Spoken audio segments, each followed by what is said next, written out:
Hey YouTube, this is Nick from Nick's Tanks. I'm doing this video to try to get some comments from some of you guys. A couple things I have some questions about with this fish here. Just hope to get a few pieces of information to help me with this guy. So this is a guy I found online who was advertised to be a turkis. The pictures weren't very good and the white balance was off, so I wasn't convinced he was a turkis when I got him, but I'm still not really convinced. But went ahead and bought him, and he showed up this week. My wife put him in my main tank when he got here. Been kind of lazy not doing the quarantine thing like I probably should be doing.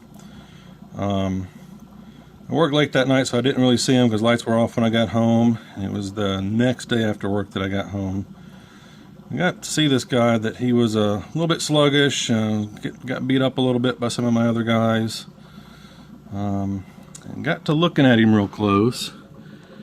It looks like he's got some sunken belly there. So I immediately came down here and set up this quarantine tank. Been dosing him with API's General Cure, which is metronidazole and praziquantel, since yesterday.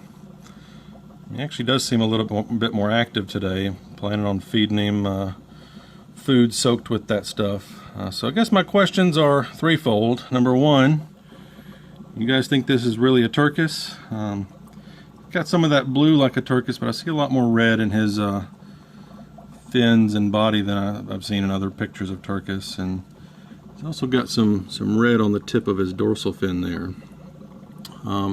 Either way, I like this guy. I hope to nurse him back to health. I think he's a neat looking fish, so I want to try to keep him around. So I'm planning on doing probably 3 cycles of the General Cure and soaking his food in it over the next week or so, and then probably leave him down here in this tank until I can get a better idea of how he's going to do. So number 2 question would be, do you guys think that's appropriate for this guy? Do I need to do anything besides just the General Cure dosing every other day and soaking his food in it and seeing how he does? He did have some of that stringy, slimy looking poop I noticed yesterday. I haven't seen him poop today, so we'll see about that. And then one other question I had is about my sponge filter here.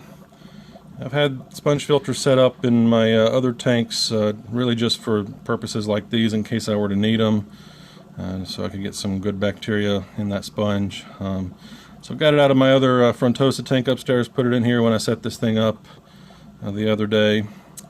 I guess my number 3 question is, will the metronidazole in the General Cure kill my good bacteria in that?